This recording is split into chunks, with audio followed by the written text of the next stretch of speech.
Olá! Então, estou aqui tentando agendar para falar sobre essa live do livro Este Dolor Não És Mio, que a tradução em português é Essa Dor Não É Minha, mas que dificuldade é agendar as minhas agendas com as agendas que eu preciso seguir aqui no meu trabalho. Então eu decidi que vou fazer essa live aos poucos, sempre que for possível, e vou deixar gravada. Então assim, vocês podem assistir depois e tá tudo perfeito. O importante é que essas informações cheguem para vocês e que isso possa contribuir com a vida de vocês. Meu nome é Darleden, para quem já me conhece, para quem está chegando no meu canal ou está vendo esse vídeo pela primeira vez, muito boa tarde, muito bom dia, muito boa noite. Eu trabalho como terapeuta integrativa sistêmica com constelações familiares. Eu também trabalho com a terapia de cura das emoções, com a terapia multidimensional. Eu sou reikiana, estudei psicologia budista e tenho alguns estudos relacionados às terapias integrativas. E gosto muito de ler livros e traduzir os livros de espanhol que possam contribuir. E este livro que eu estou comentando, Este Dolor Não Es Mio, é uma tradução para o português livre, mas para poder citar algumas compreensões fantásticas que esse livro traz. Quem assistiu na Netflix aquele filme, na verdade aquela série, Uma Nova Mulher, que é uma série que fala sobre as constelações familiares, talvez possa se lembrar que num determinado momento a personagem, que é uma médica, ela está num café lendo um livro. É deste livro que eu estou falando. Eu assisti essa série algumas vezes, eu gostei demais dessa série e eu, quando vi o título do livro, fui procurar.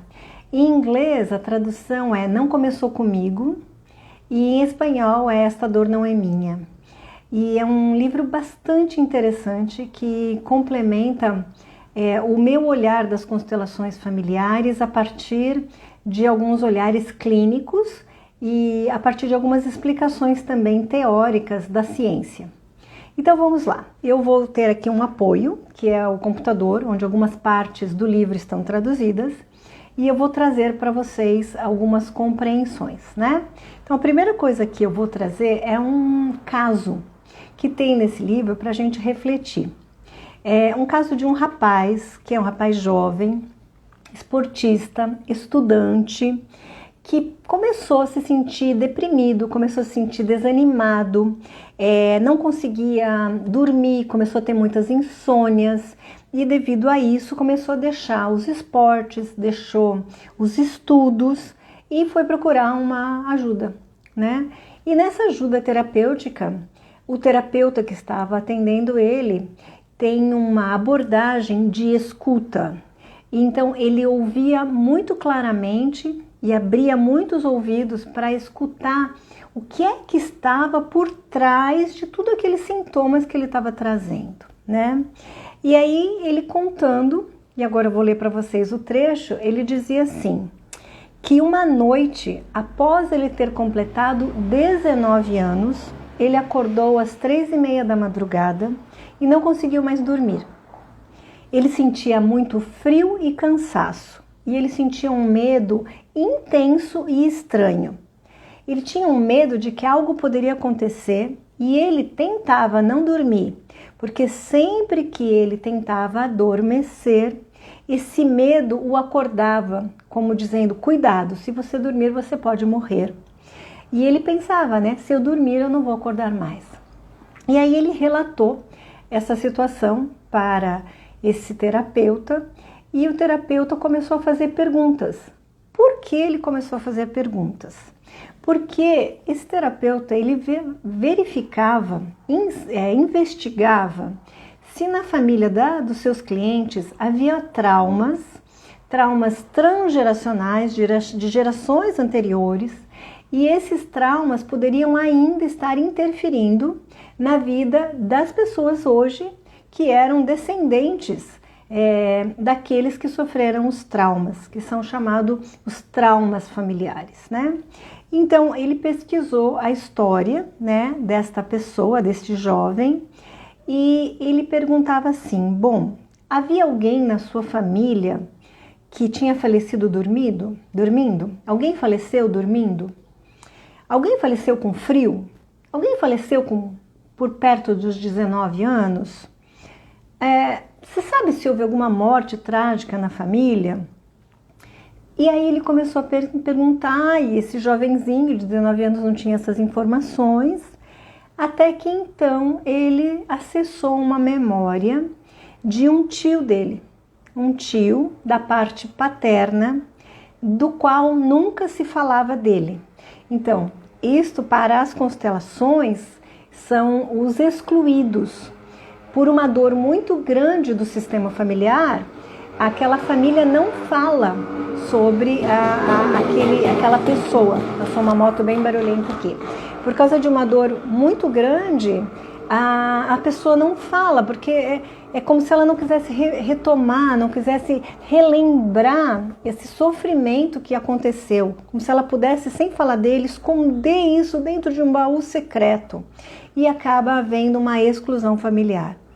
Então ele começou a lembrar, e ele contou que houve sim um caso de um tio que havia morrido congelado durante uma tempestade de neve no Canadá, quando ele estava trabalhando na rede elétrica. Ele teve um problema, ele caiu na neve, ele não conseguiu sair e ele acabou falecendo por hipotermia. Era uma tragédia nessa família e não se falava dessa dor. Imagine, né, que dor que é perder alguém tão jovem dessa maneira. Então, se procura não se falar mesmo. Depois que apazigua, né, aquela situação, é algo que a gente não quer retomar. Isso aconteceu 3 décadas antes desse jovem, né, estar vivendo isso. E agora ele estava revivendo um trauma. Esse terror que ele estava revivendo, esse medo de não dormir, de não poder dormir, essa situação desse frio, esse desânimo de não saber como viver, isso é uma memória. E aí então, neste trabalho deste terapeuta, ele conseguiu, né, mostrar a quem este rapaz estava vinculado, isso a gente chama de vínculo, né, um vínculo familiar, ao que esse trauma daquela família estava contando e qual a importância de trazer isso, integrar, dar um lugar para este trauma que aconteceu e seguir, né? E depois esse jovem pôde se recuperar e ficar bom.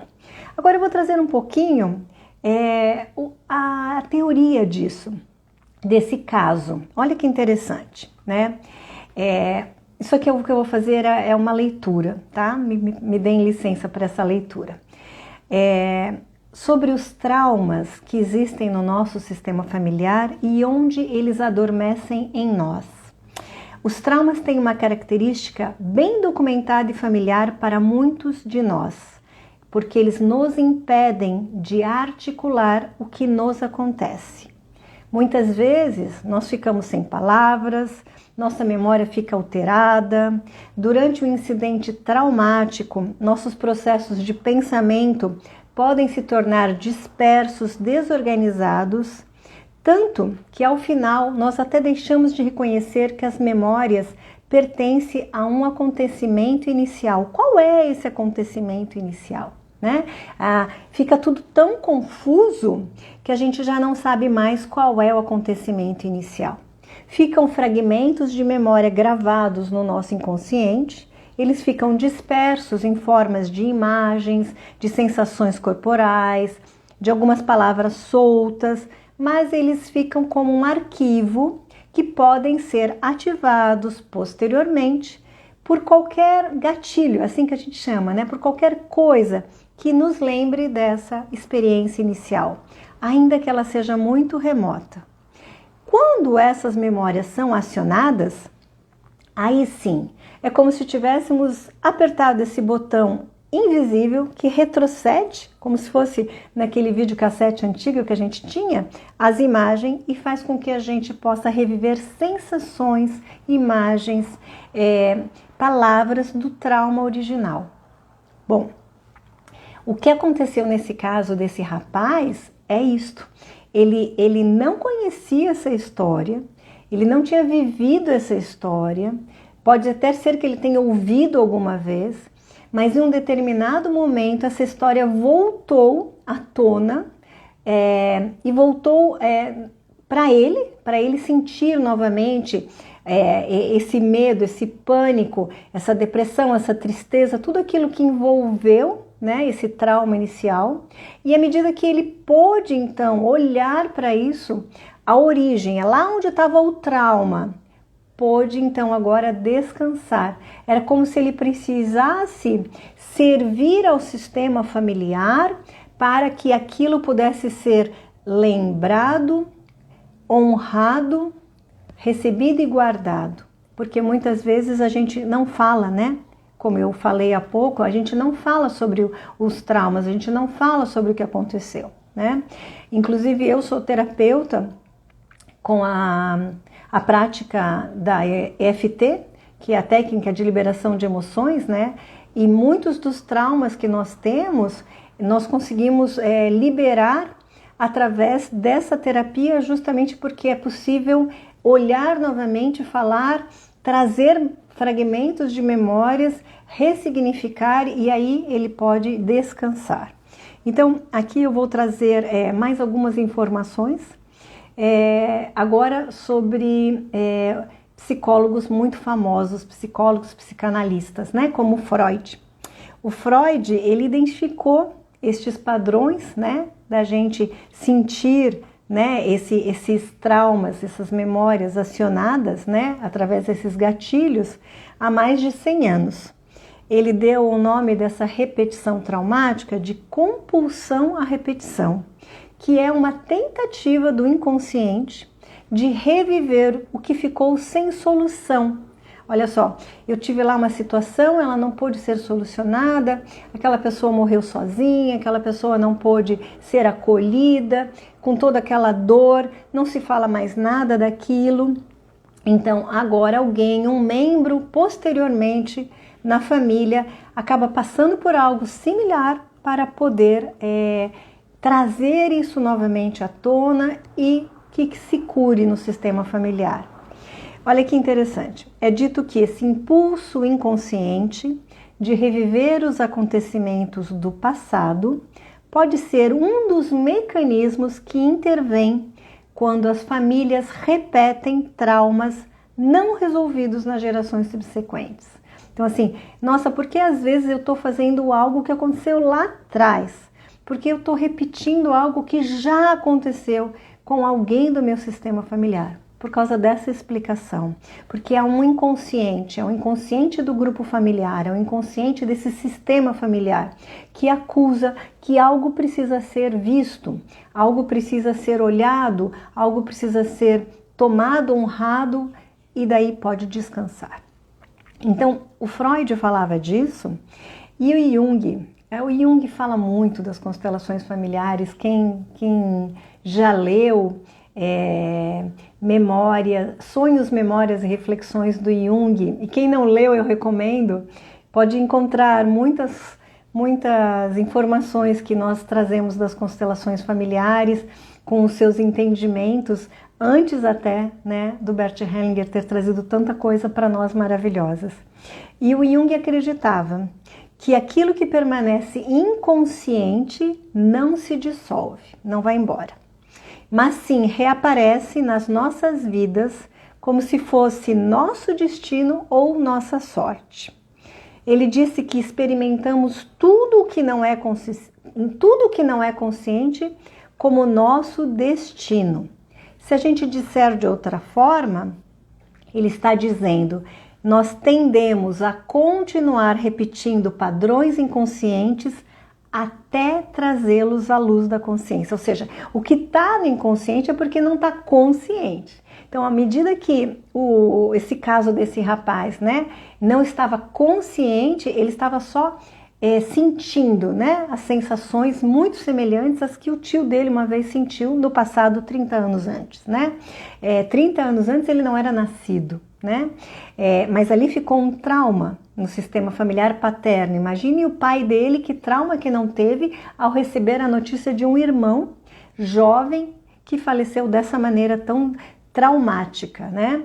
Então ali fica uma informação, fica no inconsciente do sistema familiar, no inconsciente da família. E de repente, quando aquilo volta à luz, né, através deste sobrinho, então aquilo fica claro e aí a gente pode dar um lugar. Então, tudo isso que permanece inconsciente, ele não desaparece por si só. Ele fica armazenado e nós temos esse caminho, né, de fazer essa integração.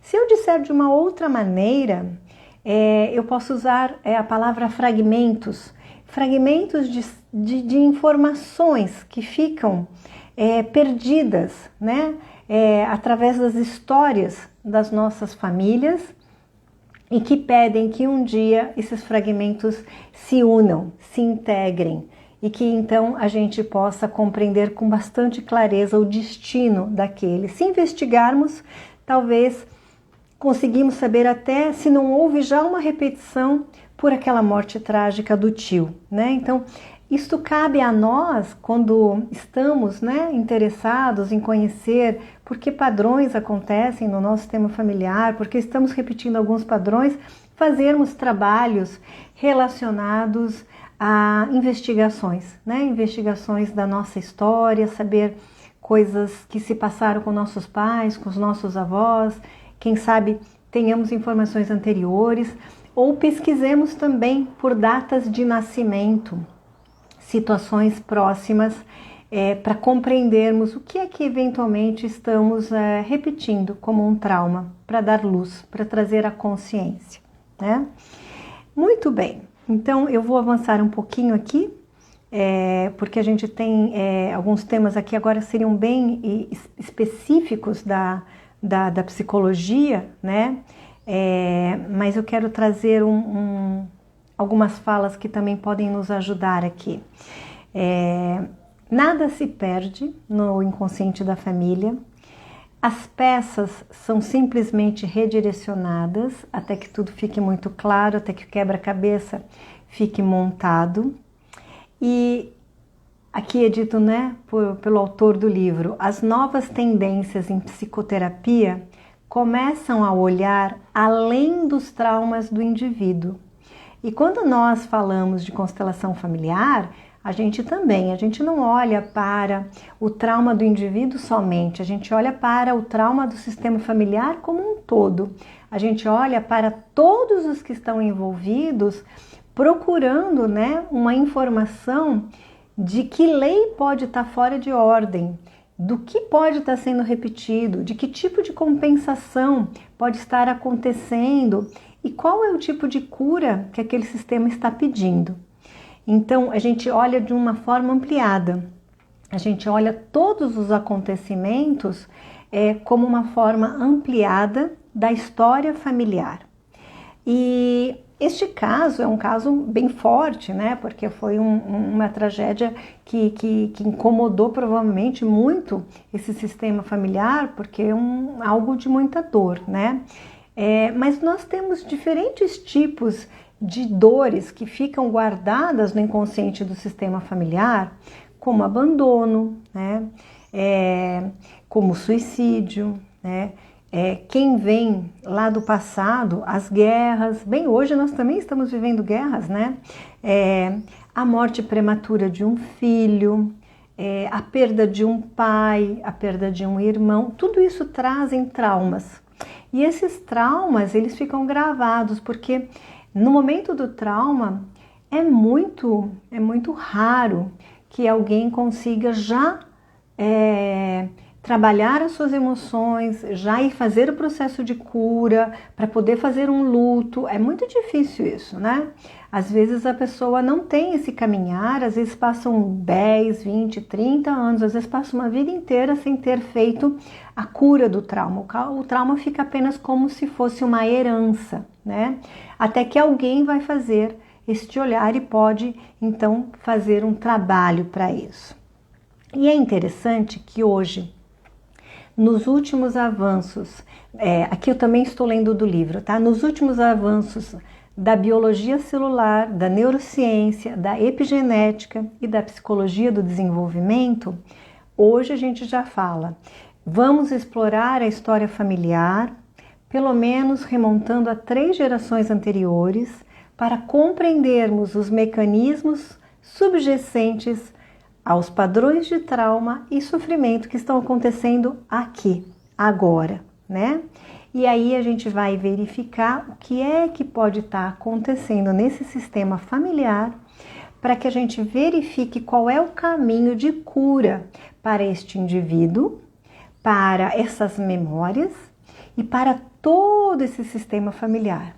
Quando nós montamos uma constelação familiar, especialmente quando nós trabalhamos com grupos onde as pessoas estão lá e elas têm a habilidade de sentir o campo mórfico do sistema familiar, estes eventos, eles são curados a partir do momento em que vão sendo trazidos para o campo da família todos esses indivíduos que em algum momento não puderam ser olhados. E quando aquele que está constelando, ele faz um trabalho de olhar com amor, de dar um lugar no coração, de honrar aquela história que foi tão difícil, né?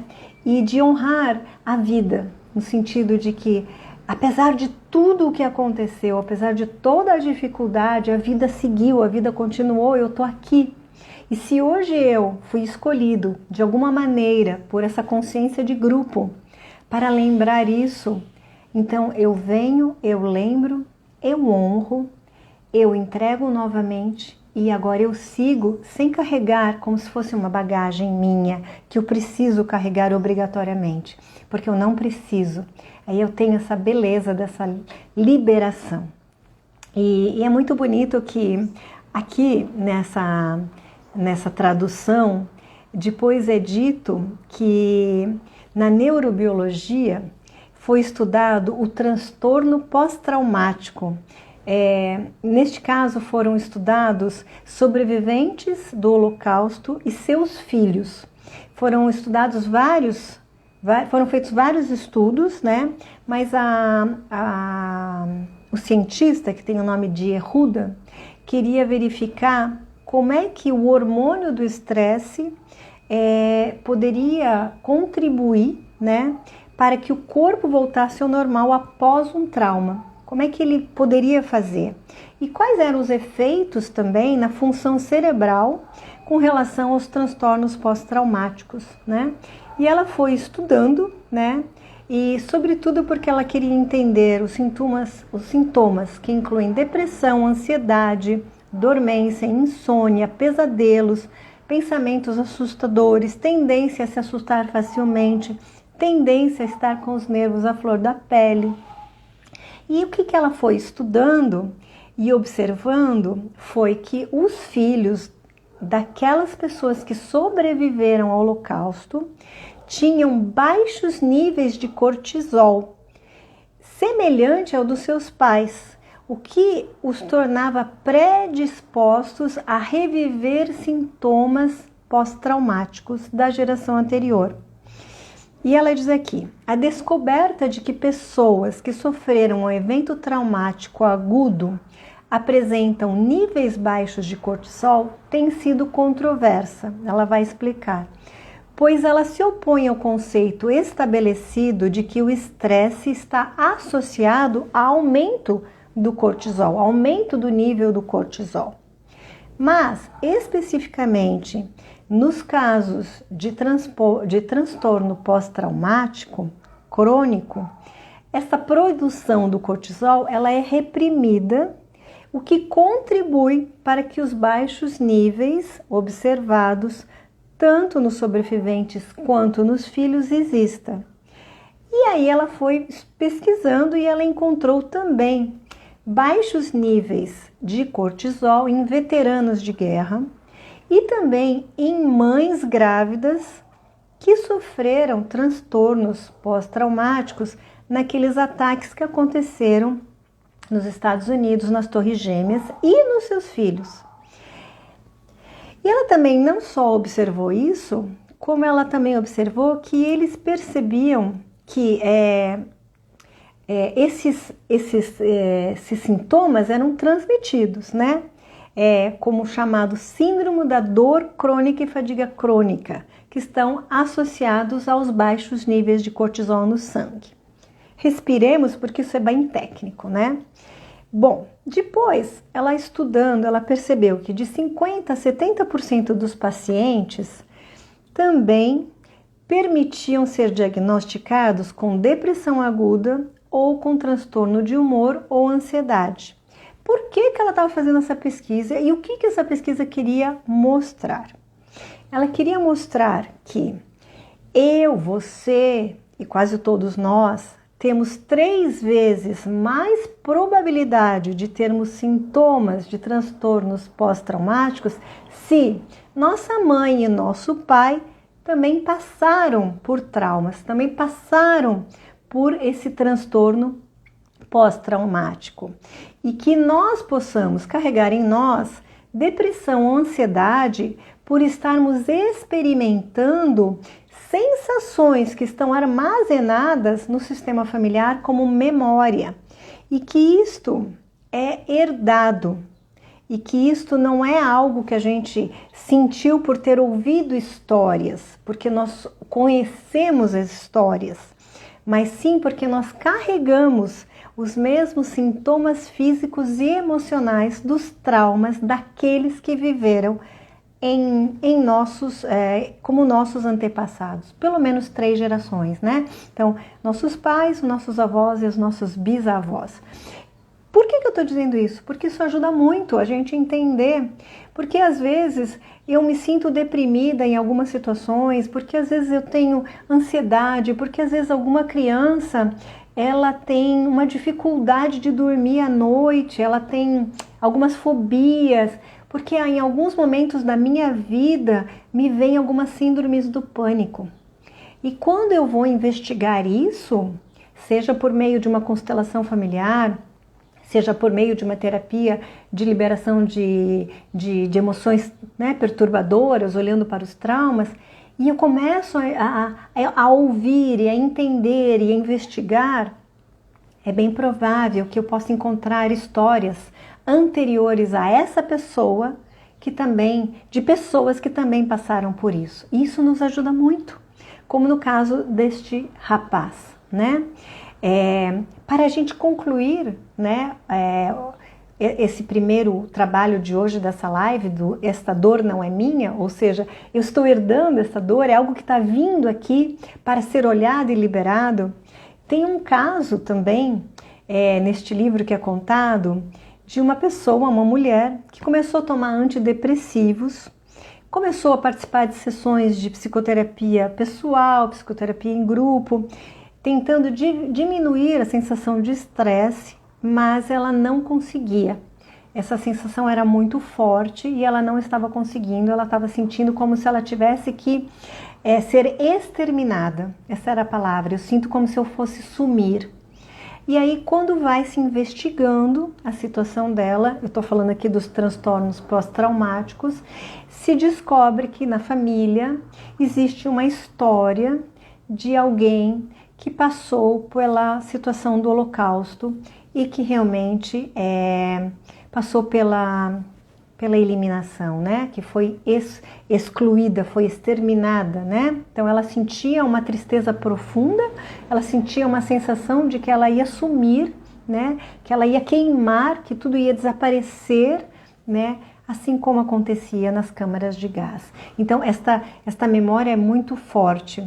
Aqui no Brasil, nem sempre essa memória alemã é tão presente. Aqui em Joinville, onde eu moro, que é uma cidade de Santa Catarina, onde tem uma influência alemã, às vezes a gente tem alguns casos mais fortes. Eu já constelei para um aluno meu situações relacionadas a essa época, mas nem sempre são esses casos, né? Às vezes os nossos casos são outros, mas o que é muito bacana da gente estar aberto, né, para olhar e se permitir é saber que hoje tem estudos que se interessam em nos ajudar com esses sintomas que nós temos, sejam depressões, síndromes do pânico, sejam ansiedade, sejam traumas que às vezes a gente não consegue entender de onde eles estão, né, iniciando, medos notúrnicos, crianças que têm, né, verdadeiros medos de dormir sozinho, que quando são muito pequenos choram demais e que os pais ficam muito preocupados, enfim, nós temos caminhos, né? E aos poucos eu quero ir trazendo para vocês nessas lives sobre Esta Dor Não É Minha, que é uma tradução deste livro e que eu vou trazendo com as compreensões que eu tenho pelos meus 9 anos de estudo de constelação familiar e os meus quase 20 anos de estudos de terapias integrativas sistêmicas, né? Um clareamento para que a gente possa saber um pouco mais, né? Este livro está disponível, quem quiser ler, né? Ele fica disponível à venda. Eu comprei no Amazon, né? E estou lendo. E na próxima live eu trago mais informações, né? Eu já tenho alguns capítulos mapeados, traduzidos, para que fique um pouco mais fácil da gente conversar. Eu agradeço a Elisa que está aqui, o Alex, a Paula, a Tânia, a Esther, querida Esther, a Rafaela, o Willo, a Cristiane, que estão aqui comigo, que dão uma força para a gente fazer, né, essa live. Eu aceno para cada um de vocês e todos os que poderão depois assistir. Eu vou deixar gravado. Aqui no Instagram eu tenho um grupo de práticas de constelação familiar. A gente começou uma aula ontem. Quem quiser, seja muito bem acolhido. As aulas online são gratuitas. Eu também tenho workshops em formato de aulas práticas de constelação para a gente curar relacionamentos. Então, a gente tem um grupo que começa agora em março. Vai ser o nosso 4º grupo, é maravilhoso. A cada mês a gente faz um olhar específico para nossas histórias, né? Olhamos nossos pais, olhamos nossos irmãos, nossos avós, olhamos nossos companheiros e companheiras e ex-companheiros, olhamos para as questões profissionais. Então, assim, nós fazemos muitas trocas de aprendizagem em grupo. Também fica aqui o convite, quem quiser, quem estiver aqui na cidade ou quiser vir até a cidade de Joinville, porque é feito aqui uma vez por mês, sejam bem-vindos. Tem um podcast chamado Pode Viver com Sistêmica no Spotify, que eu distribuo conhecimento de constelação familiar, é gratuito, fiquem bem à vontade também de usar. E quem já me conhece sabe que eu tenho as rodas de cura, e este ano a roda de cura é da ancestralidade. Então eu estou trabalhando com a roda de cura das nossas 11 ancestralidades, das nossas 10 anteriores, né? 11 ancestralidades. Semana que vem vou começar a 10ª ancestralidade nossa 10ª geração, né? E são trabalhos muito lindos de cura. Muito obrigada a cada um de vocês, uma excelente tarde. Até a próxima live.